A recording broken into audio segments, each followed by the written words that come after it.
What's up, everybody? This is episode 120 of Hoops Talk with Dave's Joint. Shout outs to everybody that's been supporting us thus far.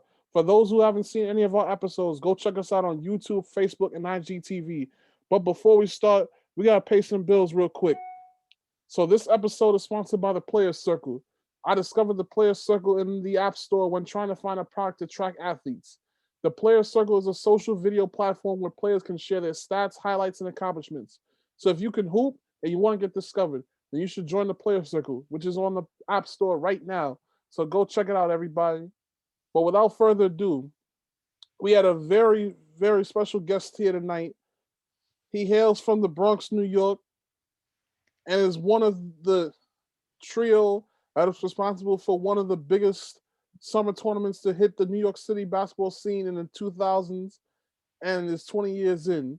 You guys know this tournament as Hoops in the Sun, which is played every summer at Orchard Beach in the Bronx. But he's also an educator, philanthropist, and a really good friend of mine. So everybody, say hello. We tonight we have with us Mr. Joe Cruz Jr. Joe, thank you for coming on, man. Man, thank you, man. I appreciate being here, Dave. Man, I know we go way back, and just to be on your platform, on your show, it's an honor. I'm excited to be with you tonight and talk some hoops and talk whatever you want to talk with. So thank you for this opportunity. Facts. Indeed. So let's start from the very beginning. So when did basketball first begin for you? Basketball started for me, I would say, when I was about 13. And I was living in the Upper East Side. I enjoyed, the competition, the asphalt green, and then my dad was, an advocate for basketball. He was around the era when Earl the Goat Man and Goat was around basketball, and he went to school with some of the legends, and just being around his conversations and just watching basketball grow in front of me. I kind of grew love to it. Unfortunately, I wasn't blessed with heights, so I was able to just learn how to play the game and be mental about it and be cerebral.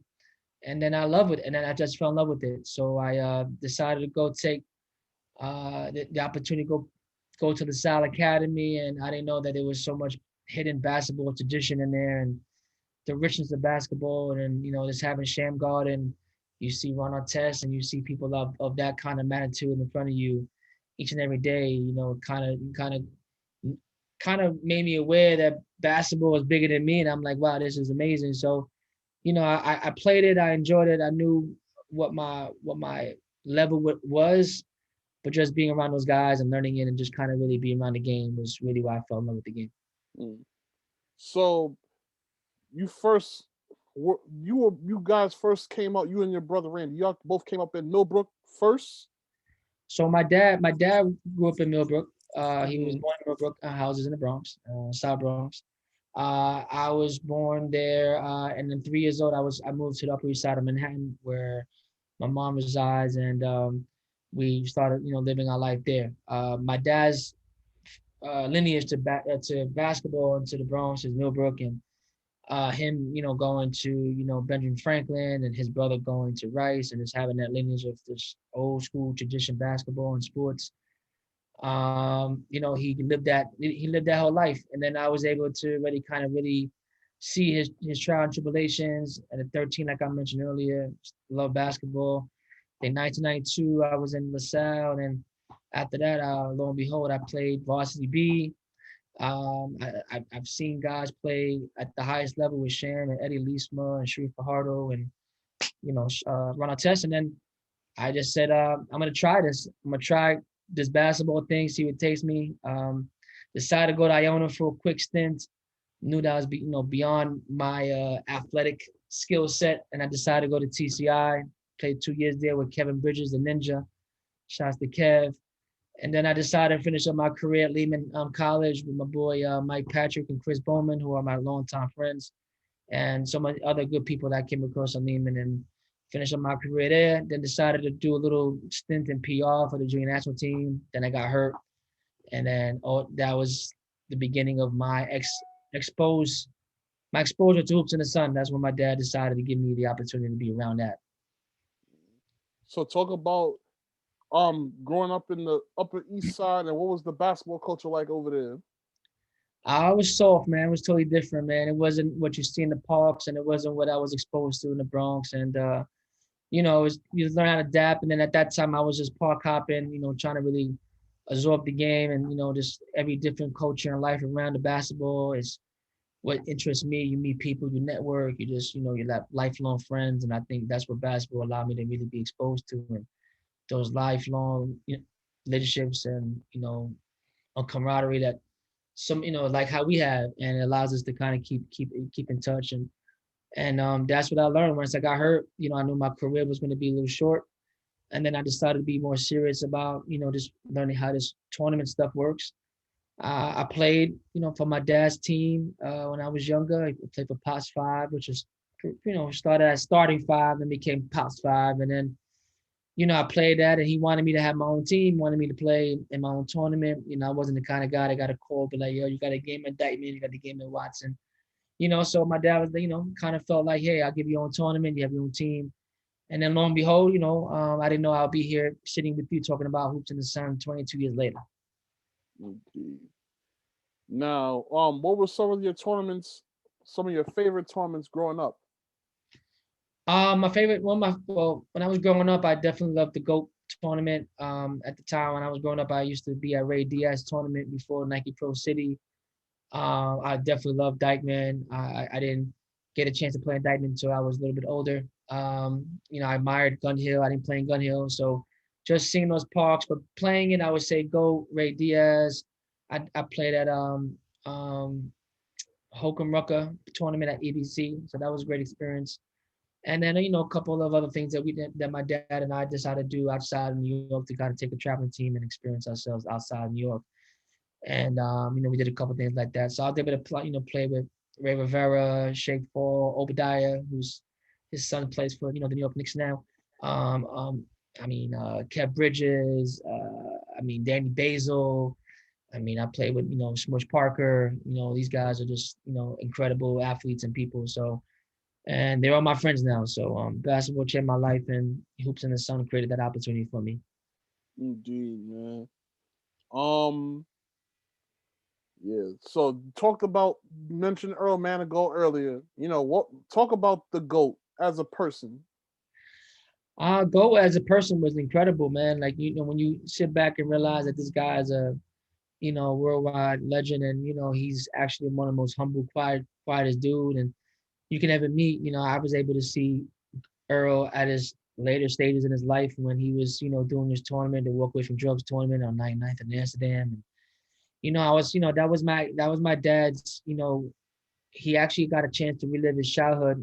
Kind of reconnecting with Earl, to go man and go, and while he was trying to really keep his tournament live, and his son was kind of growing up in that next phase. Once Earl had decided to like kind of walk away from it. Then my dad decided to be around it and learn it and understand what Earl was able to do with the tournament, how it's run, how you do this, ref fees, team fees. So, being around Earl and being around also Ray Diaz, two of his mentors that my dad looked up to was, two, the most, stand-up dudes you're going to meet in basketball here, right? And, Earl was always, mild-mannered, but he always spoke with a tone that, when he speaks, you listen. And he always about the kids, and I appreciated that. So, I was able to play for in his tournament. I was able to kind of walk with him and talk with him, and I was actually I was able one of the few people to kind of see him on his best side of Bellevue when he was, unfortunately was able to pass away. And it's one of my dad's darkest days, but I know he was able to relive that time with him, and got the opportunity to run Hoops in the Sun through, learning from Earl and Earl the Go and then also Ray Diaz. So, I salute them to those guys. Shout outs to Ray Diaz, man, and rest in peace, Earl the Goat Manigault. Absolutely. Rest in peace, Earl, and shouts to Ray for sure.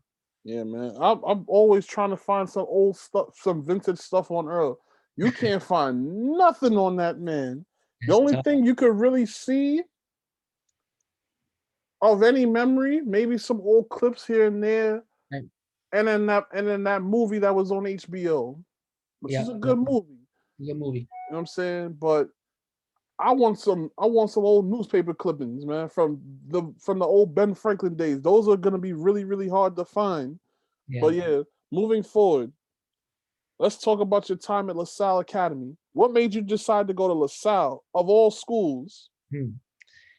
Great question. So I was went to Catholic school my life. I wanted to technically get away from the area I was in, and few of my friends I met at the time was making that transition to go to high school down there. So I wasn't too fond of the old boys' school to say the least. But we made the best of it. But I had a couple guys that went there.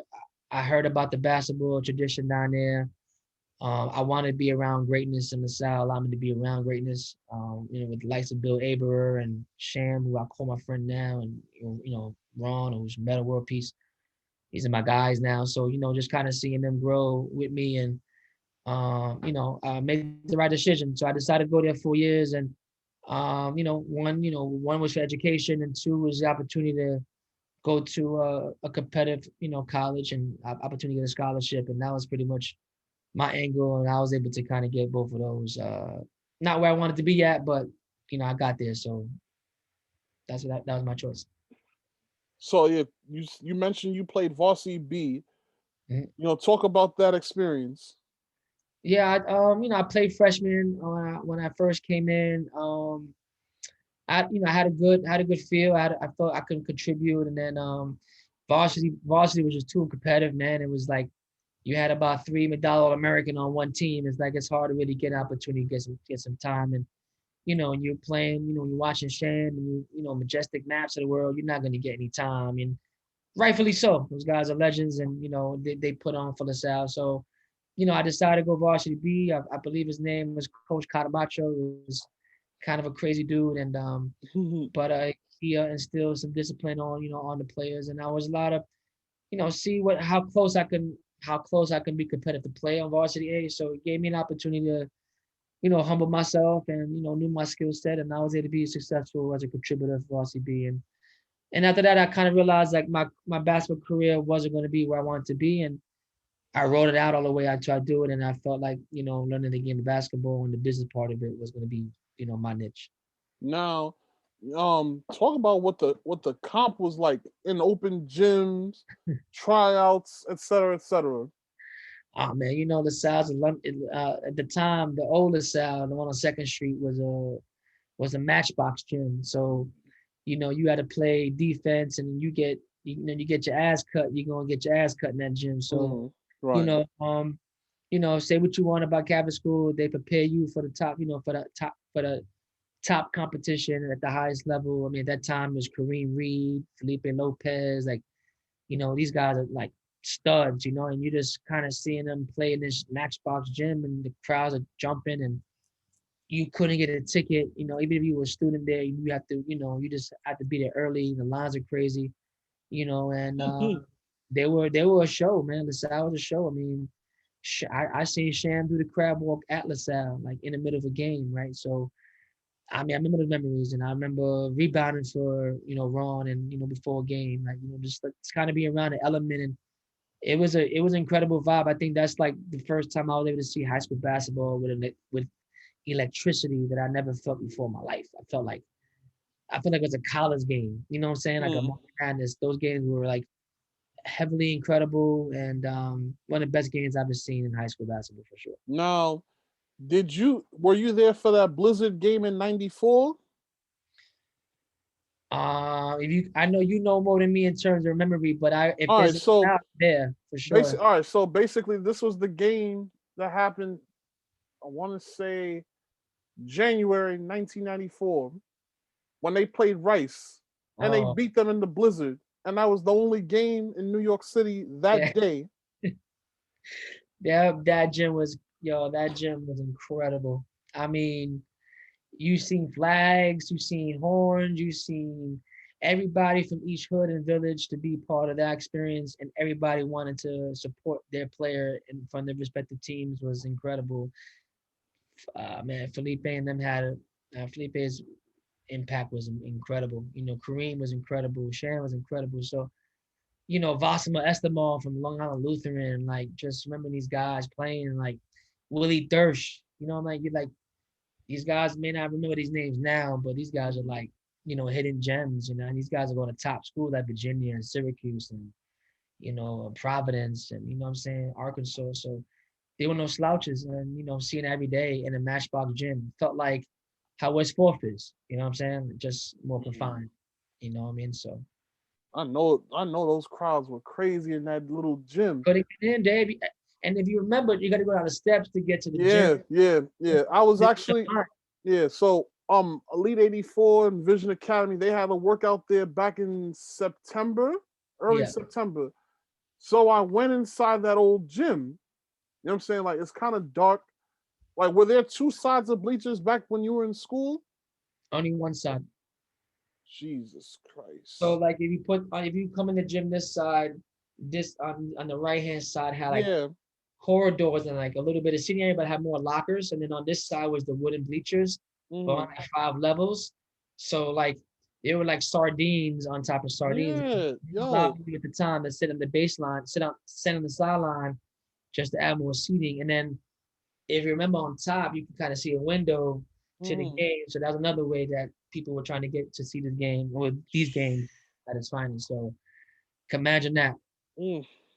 I mean, yeah, like that's yeah, I can if I can picture that now, that's very difficult to even get to see a game like that. Like, Oh man. I'm sure that Abra had to move some of their games to Gauchos or something like that because it Yeah, got I to be think too they moved big. it to a few gyms that were like a bigger, like maybe downtown LA. I think there was some gym they used, maybe like Pitt Street or something like that. But I don't know.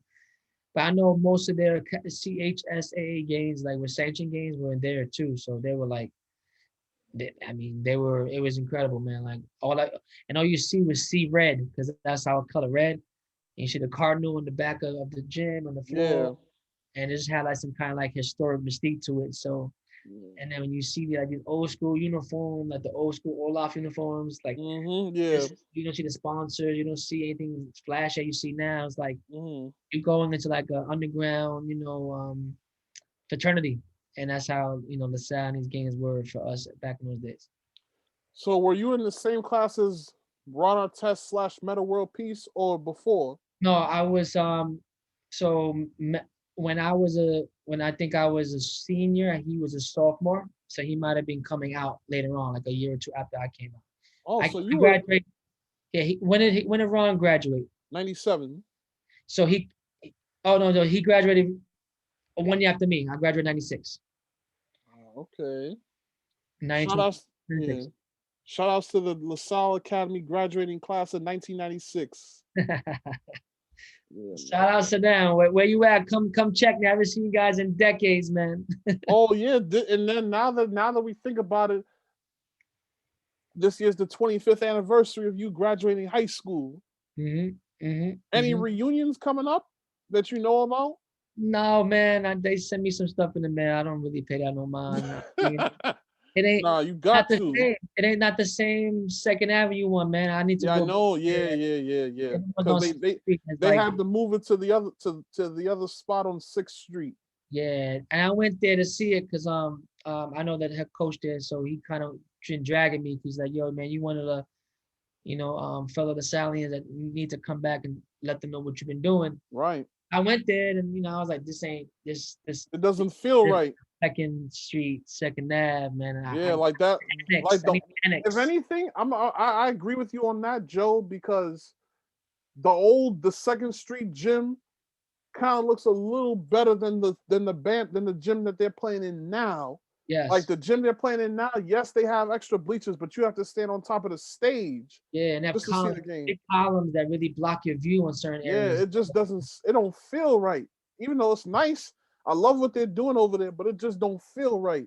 Yeah. So for me, that's why I don't really, union wise, I know a couple guys I keep in touch with, but in terms of union wise, I just don't feel like if I'm gonna go back, it has to go back with that and go back with my guys. Like that's how I Yeah. feel.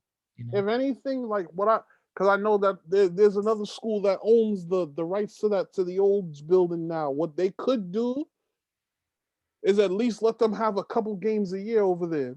I think that's only fair, being That's that they were the original, they were the original owners of that building. You know what I'm saying? Let them play at yeah. least a couple of games a year.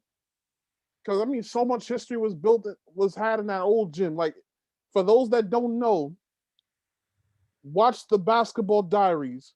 Mm-hmm. Leo DiCaprio, Matt Damon, they were in that. They played their games for that movie in Lasalle's gym, summer Mm-hmm. 1994. That's for sure. Unfortunately, you was out of school at that time since they were there in the summer. But still, you know what I'm saying? Like, y'all gotta, yeah, you know what I'm saying? Nah, that's I feel you there. I feel like I'm big on history, man. Like you do a great job kind of archiving history. Like sometimes I've been a part of history. I'm like, oh, I remember that time. So just bringing that moment back, like, I'm glad we started with LaSalle because LaSalle is part of me in terms of like foundation and being with a group of men in terms of like trying to figure out life and then and to go back to that building like it would be automatic for me to go back because like I remember these days I remember the moments where there was people hanging on the wall to watch these guys play. So Yeah, to go back to that, I'll do that. To go to Sixth Street, no disrespect to the sound, I'll pass on yeah. every time. Like, honestly, I feel the same way you feel about my high school, Eagle Academy. Like, it's been 11. This year makes 11 years since I graduated from there, Yeah. and since my class graduated from there. The only problem is just like at the time, as we already know with the DOE buildings, like we didn't have that property at that time. So my senior year, we were the last class inside law and government. Right. So the following class, that class of 2011, which this year is their 10th anniversary, they were the first class in the new building. Right. Well, what sucks about that is they have plaques with our names on it for every graduating class. You know what I'm saying? But it's like there's new security in there, new principal. Basically, I can't even if I'm going to see a Wings Eagle game, I can't even get past the first floor. I can't even walk around that building anymore. Yeah. It's crazy, man. But Crazy. it is what it is. So yeah, you mentioned all right. So TCI. Well, first you went to Iona first. Let's talk a little bit about that. Real short and sweet. Just wanted to continue my Catholic school kind of tradition. Found out that it's college and you could do whatever you want when you want, as opposed to the side when you're being told what to do when the bell ringing and you got a principal on your ass. And I wild out in Iona, so got kind of got caught up. And then took this college seriously and decided to go to TCI. 97, no, 98 to 90, 98 to 2000. Went there with Kevin Bridges. And, it was tough competition down there. Like, I felt like, damn, this is pretty where I'm comfortable here. And, I shot the ball well. As a point guard, I was steady. I, had a handle to get by, do my thing. And, like I said earlier, I'm cerebral. I could play the game. I know, all that kind of stuff. So it worked out for me. Then the 2 years there, my coach there was Steve White. He actually recruited me when I was playing at Go Park one time because I got kicked out of Iona. And Steve White was in the area and looked through the gate and said, "Yo, you got any you play anywhere?" I'm like, talking to me. I'm like, "Yeah." I'm like, "Nah, I'm just actually looking for a school." He's like, "Come see me downtown." And lo and behold, that was it. So it was a startup program. It was Mm-hmm. played for the NJCAA. It was early back in the day. I think Larry Stiglitz was the AD. And then brought my I brought my boy with me. And then we played really well. We were competitive, playing against Globe and FIT, and it was competitive. You know what I mean? Mike Mm-hmm. Nurse was in there. You played against like Sullivan Community College or Steve Sawaka. Like you get a couple of gems, right? So Mm-hmm. I was able to see that, and um, then I decided to go to Lehman. One, I wanted to get my bachelor's, and I wanted to continue my search to get my degrees. And on that note, wanted to be somewhere, and I felt Lehman had like one of the top facilities in CUNY. That made you feel, besides Staten Island, made you feel like you're outside New York. And Mm-hmm. I love the Bronx and love my peoples, and I want to stay close to home. And I did play 2 years there, and I got my master's and my double master's in child psychology, and decided to take my talents to go work and do what I gotta do. Shout outs to the Lehman College graduating class of 2002, right? 2002, and then I went back to get my master's '04. So Hmm. you say 2002 '04, yeah. Yeah. So Iona, did you dorm there? No, Oh, you commuted every day. yeah. Yeah, that's a long ass trip right there. I know, cause I sometimes when I get off of work or school, you gotta take that 6 train to the 45 bus. Or if you, Yeah, yeah, man, that's crazy. But it's a beautiful campus. I ain't gonna front. yeah. Yeah, it was a good campus. As state of the art, they had dorm, they had like different buildings that had different classes. You had a Hmm. little football field, baseball field, you had a swing, big pool, you had a nice Yeah. gym, you had weight rooms. I'm like, damn, this is like state of the art. So I didn't Nah, want to go to but it's Andre just or expensive as hell though. Super at the expensive. time I was good. At the time I heard it got a little more expensive, but at the time I was good. I was fine. I got through that. Nah, but I mean, I'm sure you went to see at least a couple of games over there at the Yeah, Heinz I go to Center. I go to I go to the alumni games once a year, so I do that once Alumni. a year. I'm not talking about the alumni game. I'm talking about the actual games. Nah, I haven't. I've been. Well, yeah. So when I go to No, alumni I'm games, saying when you were there, oh, when I was there, what? when you went to the games when you were there as a student. Uh-huh. Yeah, that's what I'm saying. Oh yeah, I'm yeah, yeah. My bad. Yeah, yeah. My bad. I'm sorry. nah, but yeah. And then TCI, man, it's sad that that school is no longer in existence. I heard that too. Yeah, it I heard that. says yeah. So yeah, I guess money problems. It might be tuition, student enrollment probably had a lot to do with it. You know what I'm saying? So it was Maybe heavy. It was heavy with technology and like refrigeration and computerized accounting. That was my degree, so yeah. it was more technical school than anything, like a trade school. Hopefully they didn't lose their accreditation because that's what happened with Morris Brown. Like they just recently got their accreditation back. Oh man. Yeah, because I guess down there they was stealing the money. They was embezzling money down there. So, they took their accreditation away for for like 19 years and now they just getting it back. Like it got so bad to the point where now it's only maybe 50 students in the whole school. Yeah. It's crazy. But yeah, man. So moving forward from college, so when did Hoops in the Sun come into play? Hoops in the Sun came into play in the early year of 1999. My dad, my dad was a national sales trainer for Jennifer Convertibles, and he was sent to California to train some newbies that were coming into the company.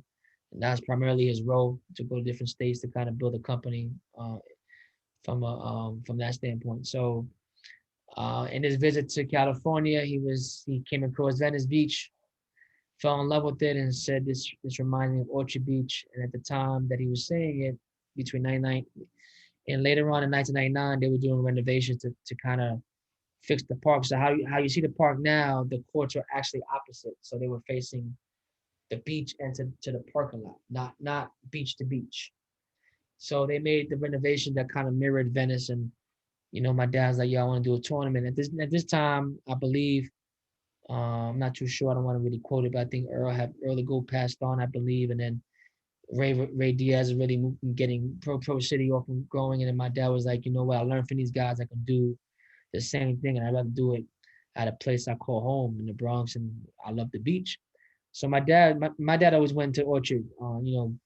Cold days and hot days didn't matter, and it was just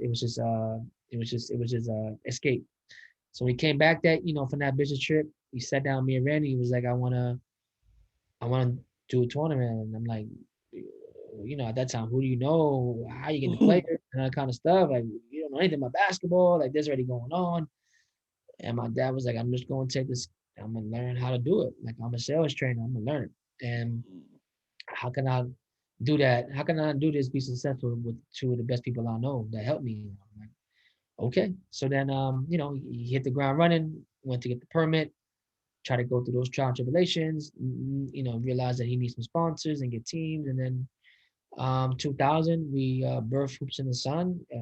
Before now you see the glass backboards, and we're dealing with steel rims and triple rims, and start off with 8 pro teams, from black butter to starting 5 to GCD, and with people like Reggie Freeman and Sawaka and Smush and Babito, and I mean Obi and John Strickland, like catch playing like I just seen these guys play downtown, and they're playing now on the beach. So my dad was able to kind of be a trendsetter in terms of bringing, what I consider Hoops in the Sun, like an outdoor pro city. So started with 8 teams, and then every year he kind of added pieces to it, and then that's how Hoops in the Sun was birthed. Wow. So how long until Adidas came into the picture? About 2 years. So 2002, that was when T Mac was an all-star, and I believe the leading scorer in the league.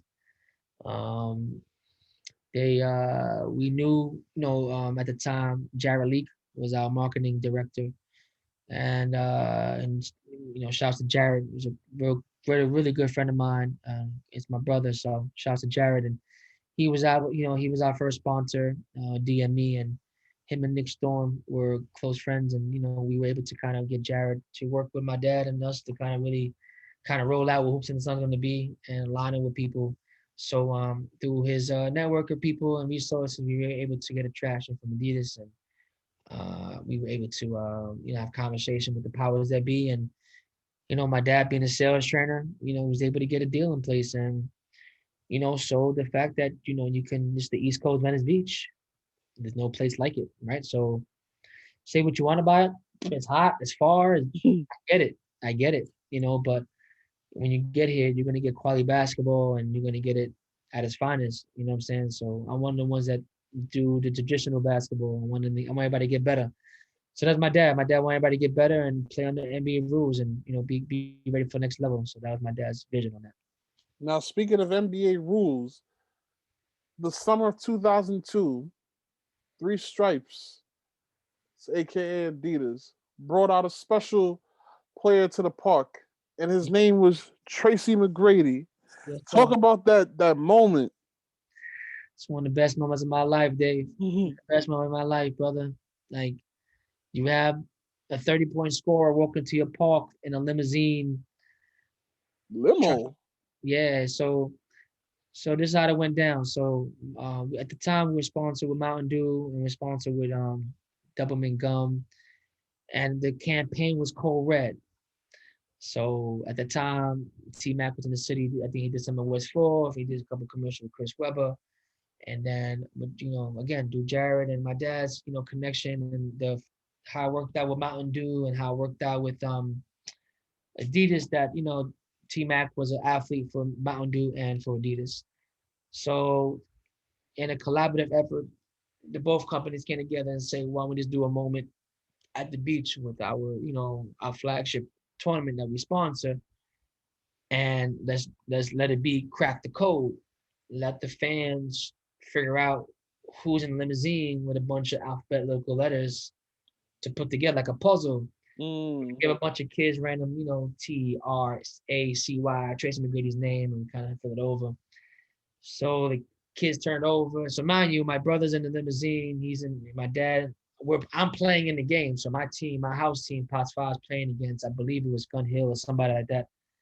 It was a good game. And then he comes in limousine. So where the youth court is, that walkway, the limousine come right on it and drives onto the youth court. And it's a big limousine. So, we're telling the fans, yo, we gotta crack the code. We'll let you know who's in the limousine. You crack the code.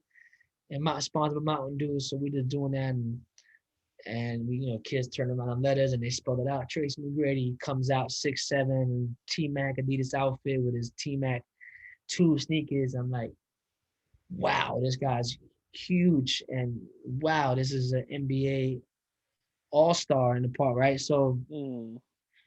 totally humble, totally, it was a surreal moment. The fans got their money worth that day. The Orchard Beach couldn't have been any hotter that day. I felt Mhm. so validated because not only that I don't look for the validation, but when you have a play like that of that magnitude, kind of like solidify, you have sponsors that want to invest in your program the way they did and kind of making that happen, like you kind of feel, you kind of take a step back and be like, wow, that's a memory for the rest of my life and the rest of our lives. Every to this day we bring up 5 moments that really stand out for us. So it's like that's definitely it. And T Mac was just a good, great guy. He stood around for like an hour or two, shot around with the kids, took the pictures, sat in the tent in the VIP. He said stuff to my mom, gave her a kiss, took a picture of my pops. You know what I'm saying? One of the best pictures I have of him still. And then I was able to get a picture with him, my brother, and it was just, if he had time to play, he would have played. And that's what he said. And to me, it was like it's a dope spot. And actually, what was so more real than that, Dave? I don't know if you could find this. I'm gonna give you a challenge. I don't know if you could find this archive. Mhm. That was like in around July. So we had July gave, 7th, 2002. yeah. So we gave him a powder blue hoops in the sun uniform, and he wore that Yeah, at, to Summer League. at the Yeah.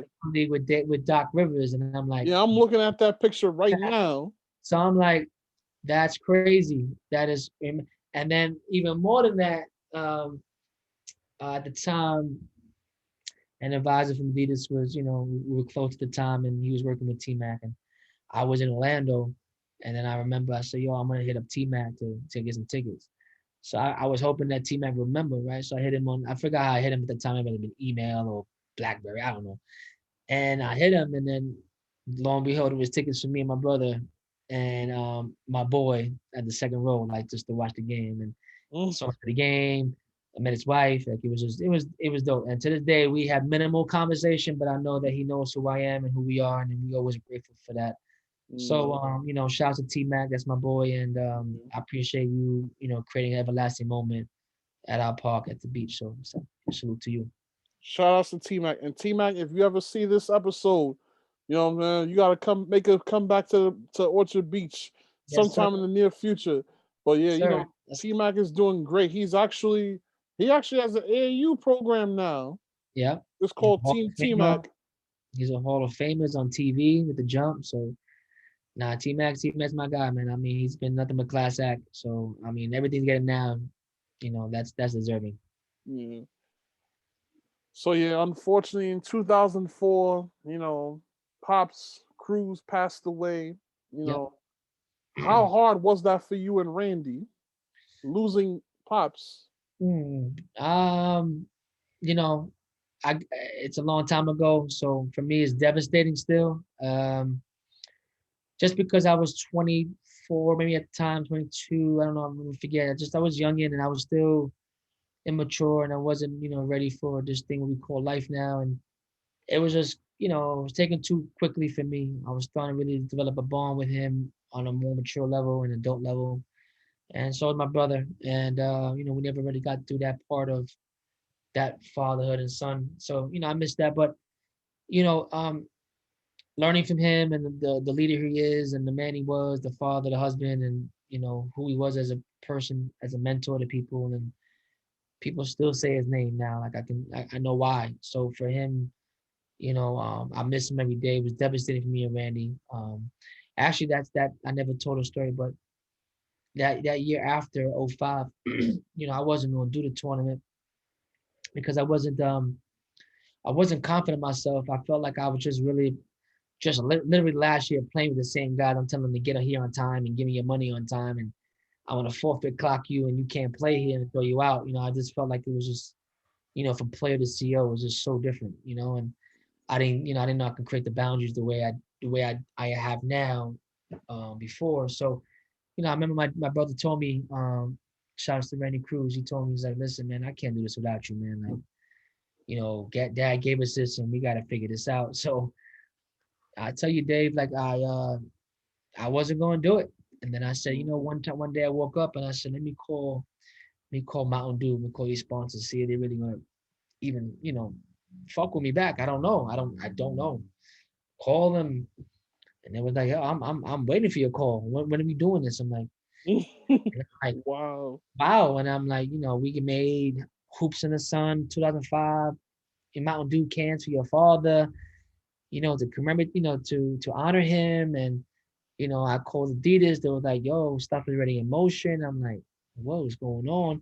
So the impact that my dad had with not only people, with the sponsors, it was really overwhelming to know that these major companies, when I made a call, they picked the phone up and said that we're going to honor him.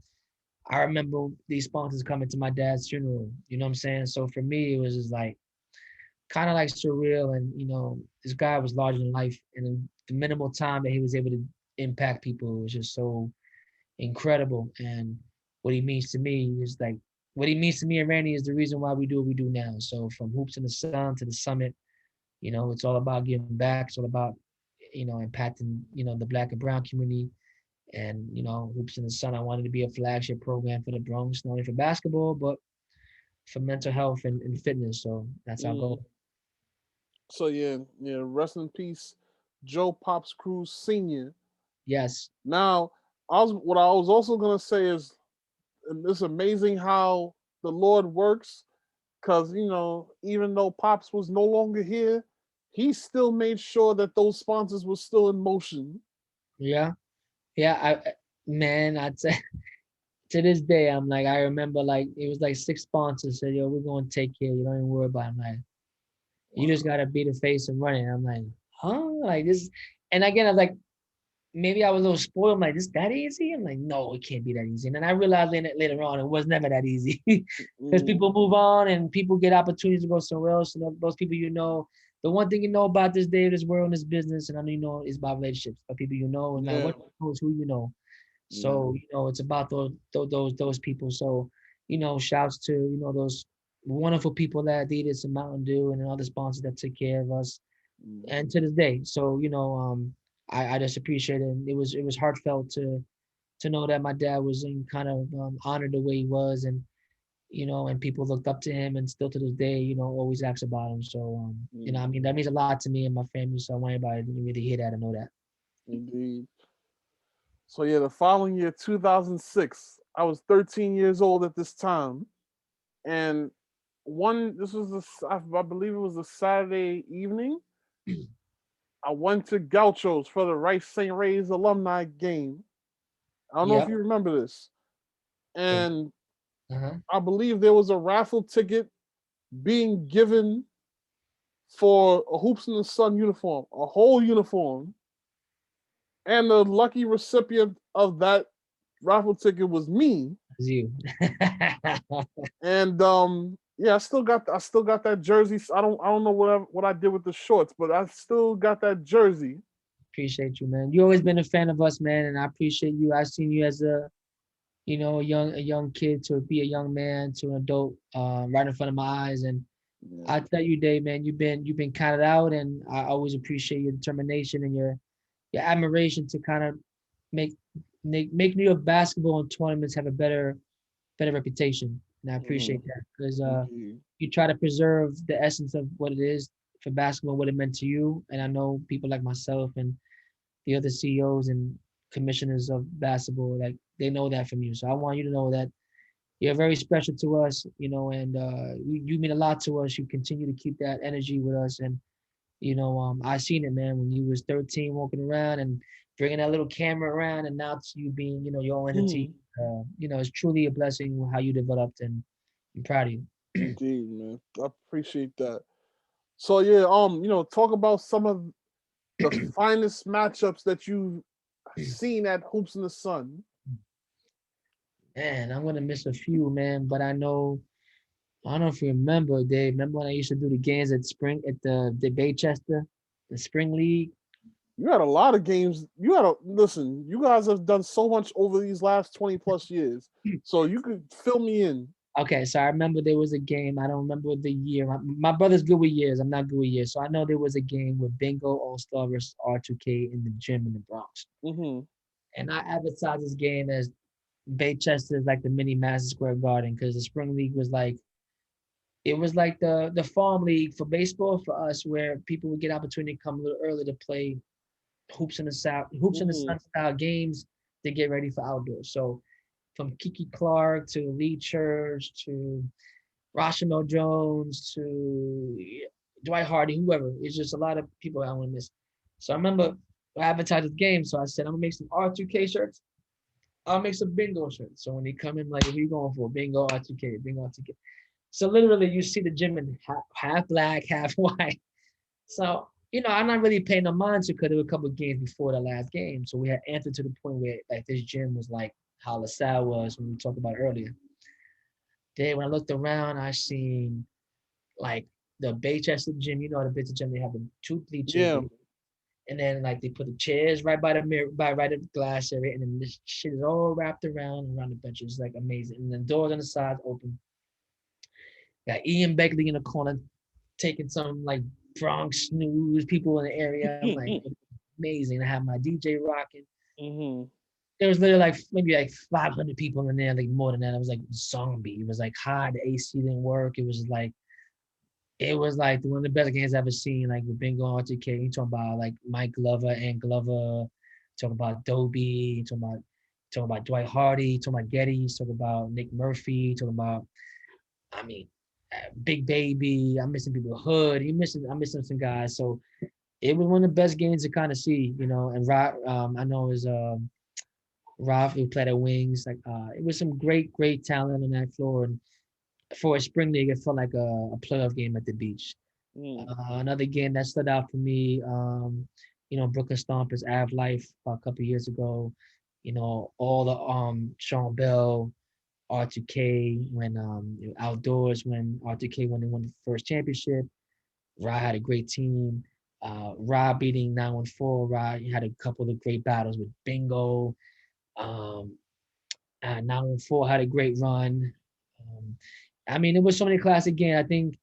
I think for me, like I don't get the opportunity to watch all the games because Hmm. I wear the CEO hat. But when I sit back and see that like people taping the games, I'm like, this really happened. I remember when Andre Barrett and Kenny Sat scored 67 points in the gym. They the back-to-back weekends. I remember when Marcus Williams played with Kenny Sat, young Marcus Williams when he was a nerd in the Jersey Nets. I remember when Jimmy Fredette came to the park. I remember when John Lucas came to the park and played. Of course, Lance, Isaiah Whitehead, Akimba, who played with us with R2K, and Grey Goose. So we have so many moments and more moments to make. So I would say for me, like that Bingo R2K game was one of the best. Our game, Past Five versus Team TMP. The year that my dad passed, we played the game so he passed August 16th, and we had like a championship game August 18th, and we played. And it was me, DP, Danny Basil. There was a bunch of guys like Shake and Ray Rivera, and it was a great game with TMP, and we lost. And shout out to TMP. It was one of the best games I've been a part of. Um, but yeah, man, I don't want to I don't want to slight anybody. I think all the games are competitive, but the ones who won championships, the ones who are champions, the ones I mentioned, were the ones that give us some everlasting moments. So Mm. that's all I need to do with that.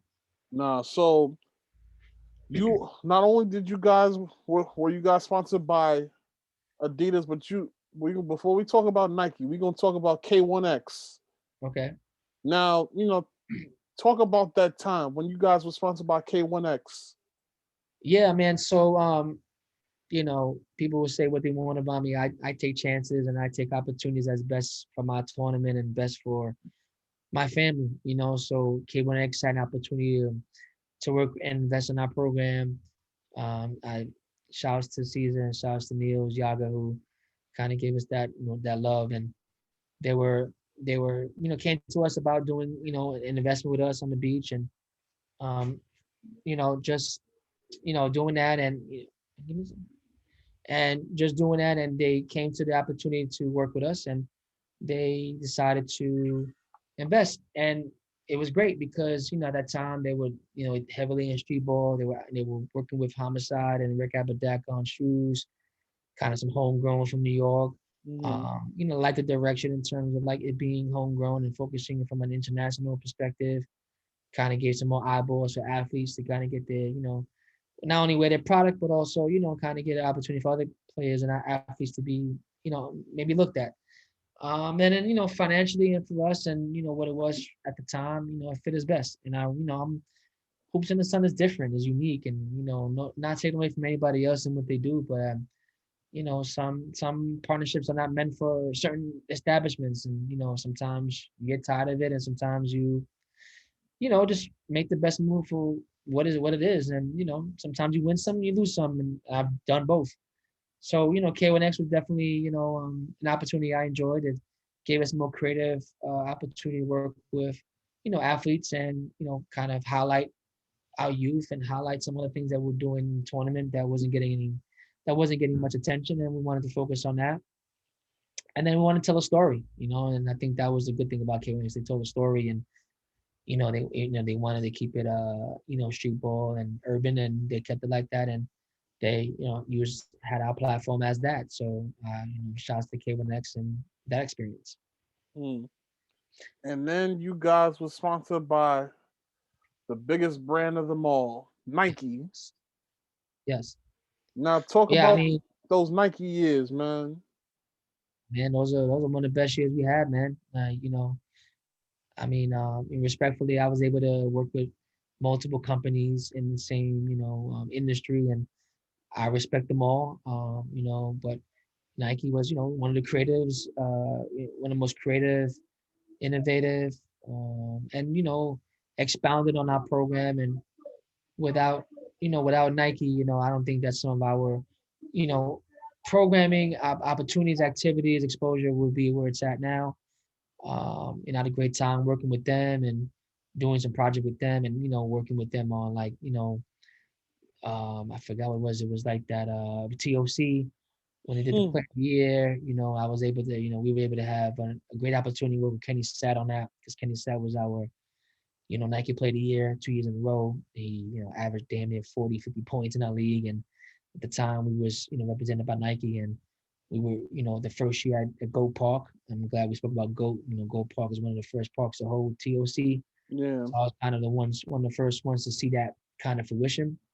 Sorry, come to Mhm. fruition, and kind of celebrating Kenny representing Hoops in the Sun as like the back-to-back player of the year, like put us on notice, and Nike was able to, thankfully, so was able to kind of market that in a great way. And after that, you develop a relationship, you develop a continuity with them.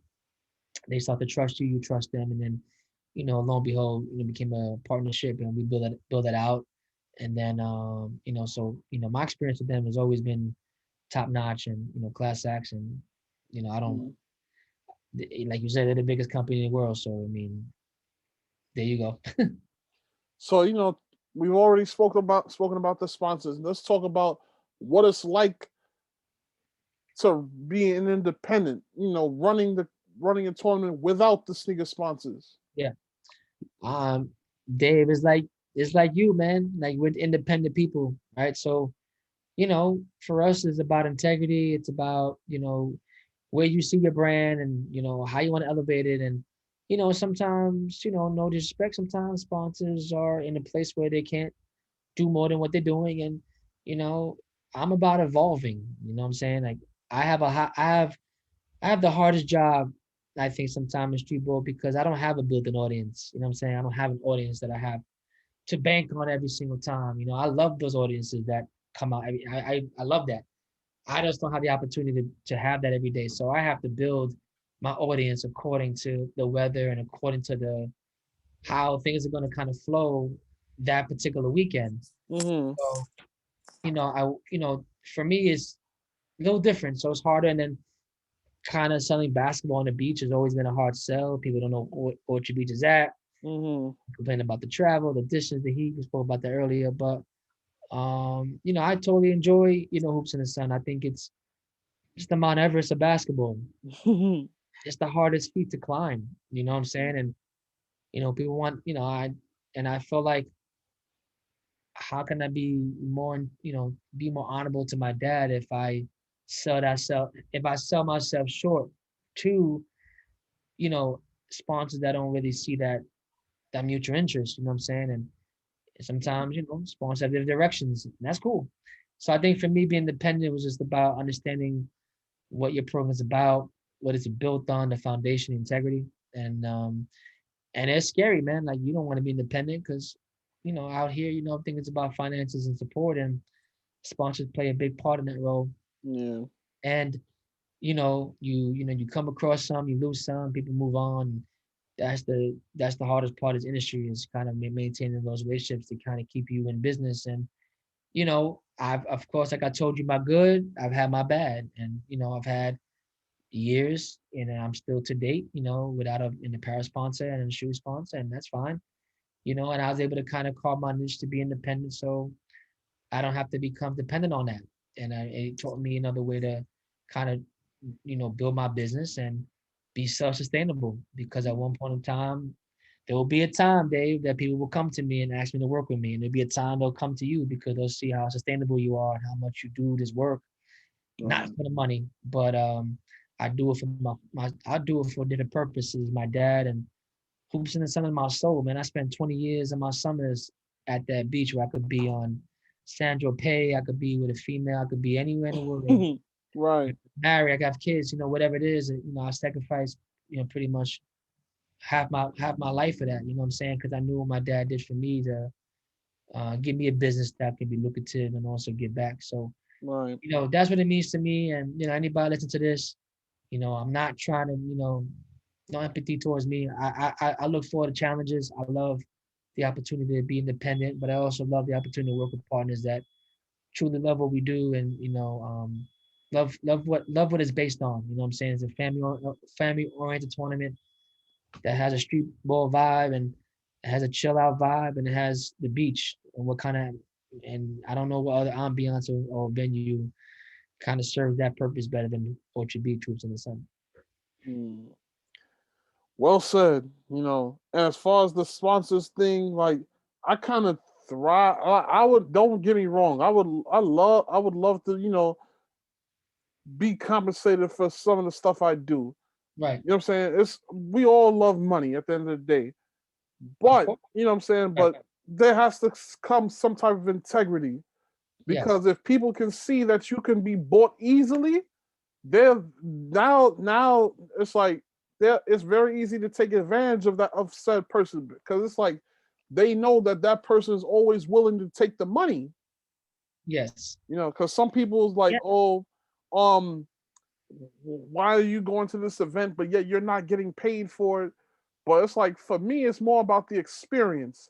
And Yes. me, it's about building connections. So it's like it may not be about the money right now, Right. but eventually the money will come later.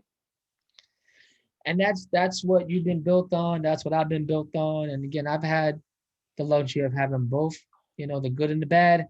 And like I said, remember, I thought I was spoiled in '05. Like, damn, this is all coming to me. And here I am saying I'm 3 years, 2 years being an independent. Like it just has its gift and it curses. So, I don't pray on my downfall. I'm a survivor, I'm a fighter, and I know what I fight for, and I fight for that beach to become, my biggest goal, Dave, is to get my park into NBA 2K or NBA Live. You know what I'm saying? Like the small things. Like I want kids to Hmm. know about our park. I want people across the world to know that there's other parks in the world that, you know, do it, and do it Hmm. big and do it for our community. And I just want to I want to represent the Bronx and the Orchard Beach the way that it represented me. It gave me my opportunity, opened doors for me, allowing me to meet people like yourself and be part of this culture and this fabric. So Yeah, why, I got to continue to go hard for it. yeah. And I wish that some of some of the stuff that I grew up, you know, watching, like Bounce magazine Yeah. and some of MSG Summer Bowl, I wish those were still around. You know what I'm saying? Because those were like basically showing the world what street ball was all about, or at Yes. least the New York City area. But unfortunately, we don't have that anymore. Inside street ball, you know what I'm saying? That kind of faded out too. You know what Hmm. I'm saying? Now it's like the mixtape companies are what's keeping, and then for the photographers and then writers like myself and Jaquan Bowden, shout outs to Jaquan, Shouts to Jay. are what's keeping, these tournaments afloat now. Like whereas now it's like you couldn't even find cameras out there. Like give or take, the only camera people were John Lopez and I think what was her name? Um, Nicole, Sweet, Nicole. Yeah, Nicole yeah, yeah, Sweet. yeah, yeah, yeah, Yeah. yeah, yeah, yeah. So they Yeah. were like, I would say, two of the few photographers that were really out here. But now you got everybody on the street, everybody on every corner has a mixtape. Everybody out there is taking pictures. You know what I'm saying? It's like we don't have too many more Ian Begleys out here. Hey, I'll tell you one thing. You brought up Inside Street Ball. So they're like the first social media game that really provided basketball, street basketball eyeballs and outlets from pictures and posts and Mm. video. As much as we, might have said whatever back in the day, you go on these games, they got the vault and They got everything, yeah. they knew it before.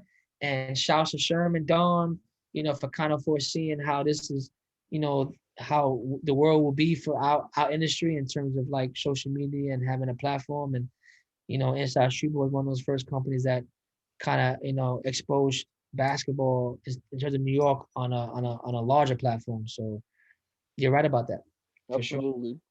So for those that don't know much about Hoops in the Sun, let's talk about what a typical Saturday or Sunday is like at the beach. Oh man, typical Saturday and Sunday starts with a Friday night, going to bed early and not hanging out. Getting ready, have a solid staff to get you, I've been blessed to have a staff for almost 15 years that has been loyal to me and I've been loyal to them. And, with them, I will never be where I'm at because to set up Orchard Beach is a very tough task. You're talking about two courts in a matter of to be up and running by 10 o'clock. That means we're at the park at 7, and the beach opens at 6. So we're out there at 7 out, with the squirrels and the deer and the raccoon because it is a wildlife preservation out there. So it is the beach, but got dedicated staff to get out there early. Um, so my typical morning is we get up, solid breakfast. Ray and I make sure we got all the little loose ends. We hit the road. I'm at this point in time already comfortable knowing my staff is there at 7, setting up, and then by the time I'm getting there, we're rocking and rolling, everything ready to go by 10. And then for me, it's just managing the site, from team getting on time, team showing up, to work with the little smoke fires you're gonna deal with. You get the referees to get the best talent, the best teams, the best music. You just want to, I'm just kind of make sure Randy's watching one court, I'm watching one court, and it's a lot. It's demanding because you want to protect your site, you want to manage your site, you want to, control what's going on. You're the owner of the permit, but you also want to kind of enjoy what you kind of put together. Because every weekend is an event. Like I told you, I don't live in Orchard. I don't have a backyard orchard. So Mm. it's like recreating this every weekend. It's like creating a special event every weekend.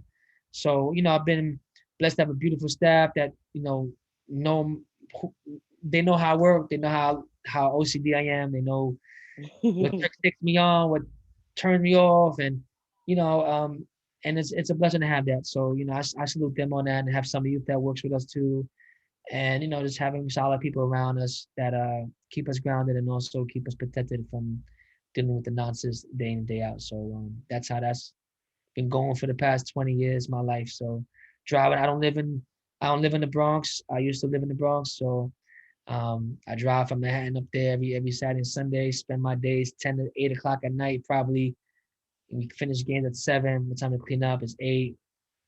We sit down and decompress, have a nice little cold beer, a nice little drink, celebrate the day, and then get ready for the next day. So, Mhm. and it's like once you get into rhythm, it's secondhand nature. And once you get through it, 15, 20 years later, it's like a well-oiled machine. So, Yeah. Now let's talk about the entertainment on the beach. hmm At Hoops in the Sun, you have on the ones and twos DJ Unique. hmm Now, what does he bring to the entertainment oh on the man, ones and twos? DJ Unique is the fabric of Hoops in the Sun. He allows, that, well, first of all, I went to Lima with him, so he's my college teammate. So, he was in a position where he loved music and was DJing at a lot of different lounges and places. So, he knew my dad, played together, he'd been in my house, we broke bread together. So, he blessed us with an opportunity to, showcase his music and allowed us to be the entertainment to the beach. So, he adds to G Stacks, he adds to Bobby C, he adds a flavor, a sense of like, a nice shot in the arm in terms of like having these kids come there, hear good music, and just having a family feel vibe, right? So, and he's a Hall of Famer, hoops in Hall of Famer, and I love him to death, and he's been able to kind of provide the tunes and the excitement and even the name drops for a lot of players in New York City, and he's known for that. And in my youth court, I have Zookeeper, so he works well with his partner in crime. Used to be Ching, and then now it's Spicy. So Okay. they've been able to kind of work together on the youth side, and you know how big Ching is and Spicy is about the youth. So Mhm. kind of interjecting their passion and their drive for getting youth basketball a platform.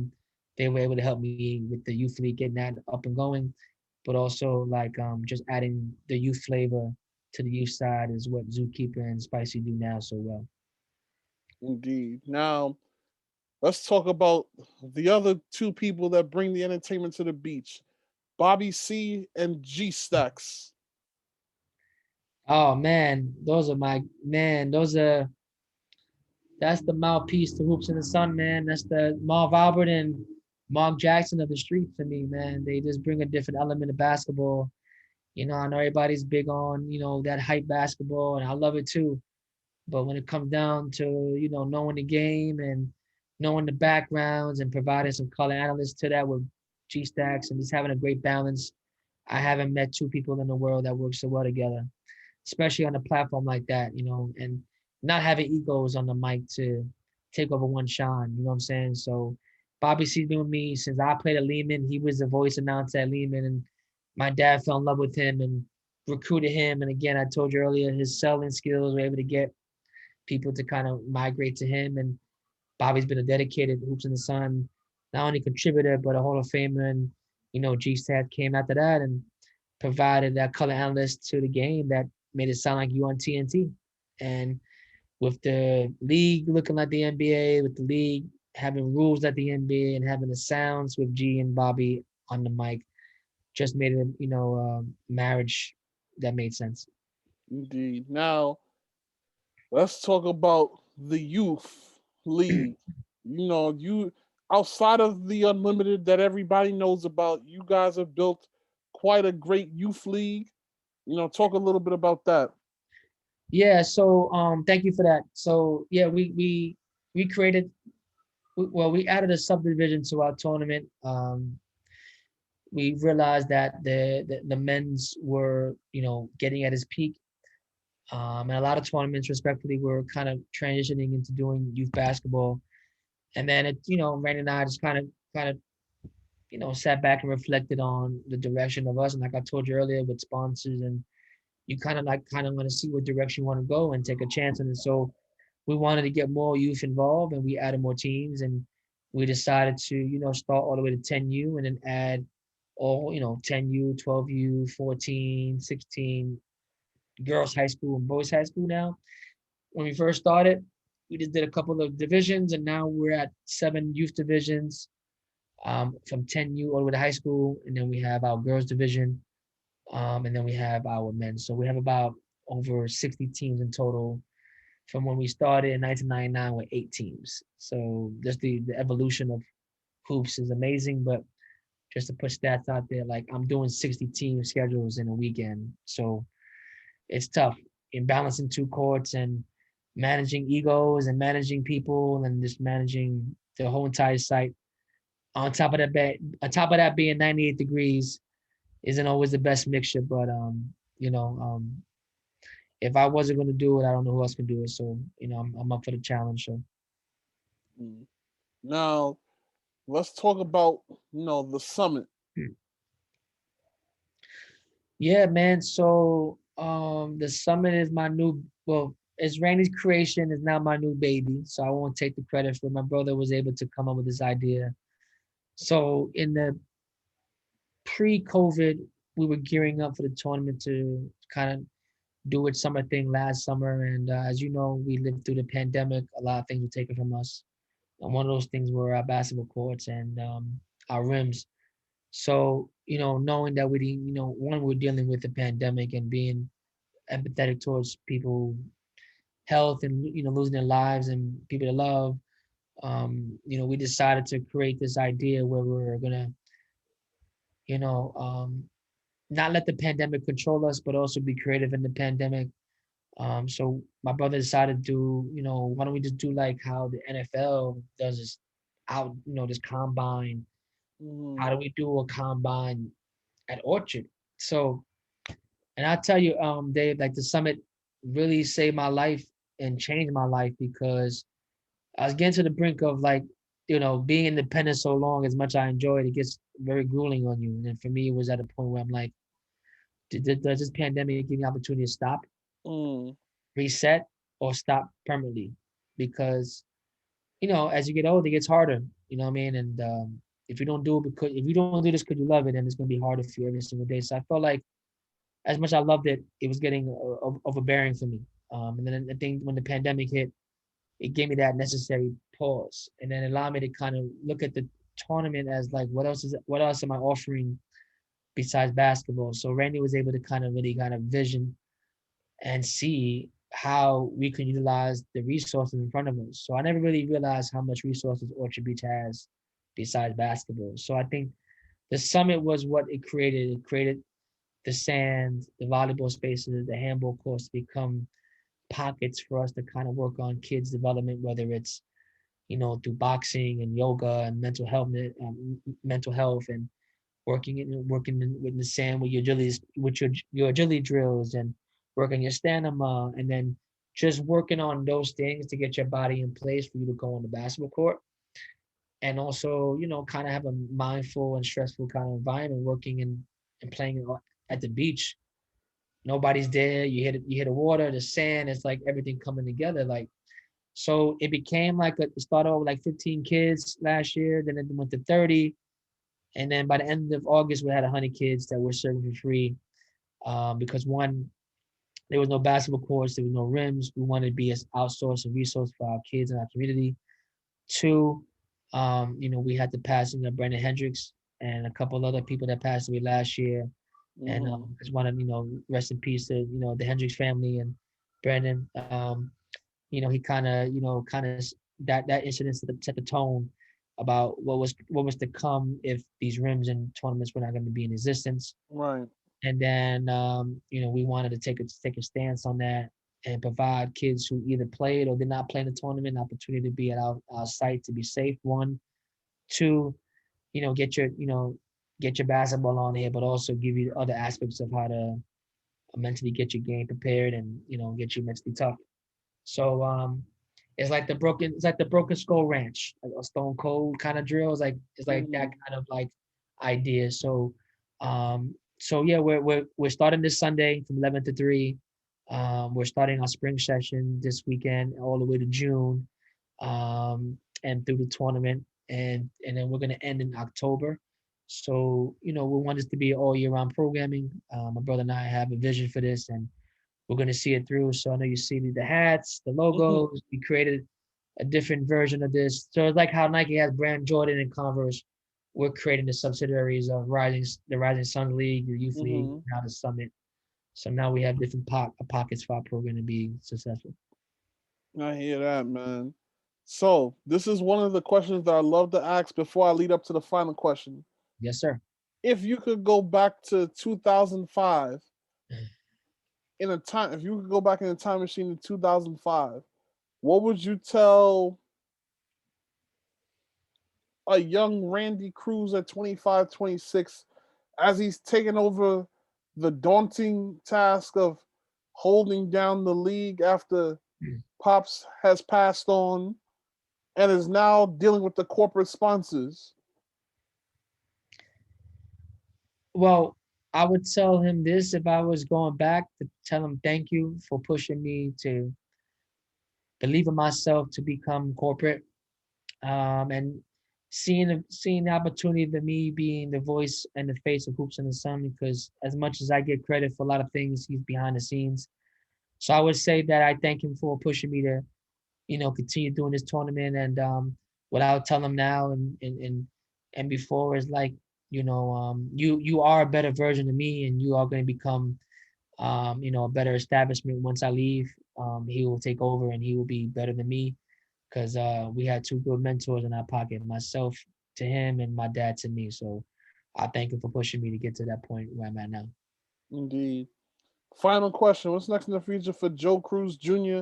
and Hoops in the Sun? For me, for me, Joe Cruz, my goal is to been working on this project for quite some time. I'm trying to align on my 501(c)(3) to now become either a all year round program or have out my own community center, either in Hoops in the Sun's name or my dad's name. I feel that's a need. Not only we have a bunch of gyms here, but I feel like the plethora of things that I've been doing with the summit and things I've learned across my timeline in this industry, I think that we can come to a place where we can all come together to a complex that to do everything at one time. So, from financial literacy to virtual remote to doing things like that with our kids, and I'm trying to do it at Orchard. Orchard doing a lot of reconstructing to the pavilions and trying to get a space there to do it so I can be, kind of a mainstay at the beach um and put make that all year round, man. I think that's what we need. And I think Orchard provides that. There's so many different resources and space out there that's untapped. And, I've been around 20 and I still don't know what's there. So for me, it's to kind of explore that, kind of put that into fruition and bring it to my program and hopefully have either a center, a site, or even a all year round program that my kids can be around and be a part of. For the tournament, I hope that we're able to get the year 22 off the ground this summer. Um, we're gearing for that. We're planning for that. There are some challenges in place, but we're trying to push through. We set, like I told you, we have the summit starting this Sunday. So, I love to have you come out and, probably do some testimony or story with our kids, our parents about the summit, our coaches. We got wonderful instructors coming out doing quality work. So, we start that this Sunday. That's till October, and then the tournament, if all goes well, will start the first week in July. If not, we'll be doing some special events just to keep our site relative, keep Orchard, in terms of like a hotbed for events, bringing basketball to the park, but not at a rapid pace, and continue to be, a resource for our community. So that's pretty much what I'm lining up for the summer and beyond. Joe, thank you for coming on to share your testimony, and I wish you nothing, you and Randy and Hoops in the Sun and the Summit, nothing but the best moving forward. I appreciate you, Dave. And I appreciate you having me on tonight. I wish you nothing but the best. You are one of the good guys here. You're a class act, and you're a student of the game. And I appreciate you kind of reliving that and sharing those moments with not only myself but with the world. So salutes to you and this podcast and what you're doing for the community and for everybody. And just keep up the good work. Indeed. Well, everybody, this was episode 120 of Hoops Talk with Dave's Joint. Shout outs to my guy Randy. I'm sorry, Joe Cruz Jr. For coming on to share his testimony. For those of you from the Upper West Side, LaSalle Academy, TCI, Lehman College, and arduous supporters of Hoops in the Sun, go support the Cruz brothers this summer and also at the summit. You know what Right. I'm I just saying? want to let everybody know you can follow us on Twitter and Instagram at Hoops in the Sun. Also, you can tag me on Instagram at jcruzceo. Our website is also at hoopsinthesun.com. And we're heavy on a lot of social media platforms, so come check us out. We also have the Commissioner Corner podcast on Wednesdays with my partner, Brian Gardehire from LS Express. Shout out to my man, BG. And we're doing a lot of different stuff, man. So just want to salute you, Dave, and any way we can help you out. We want to get you on our show too, so we're in the planning of doing that. We want to get you and Shay Days and Jaquan and those kind of that plethora of people to talk about your climb to where you at. So we want to salute you too and give you flowers. Indeed. Well, everybody, stay safe, stay blessed. Peace. Peace.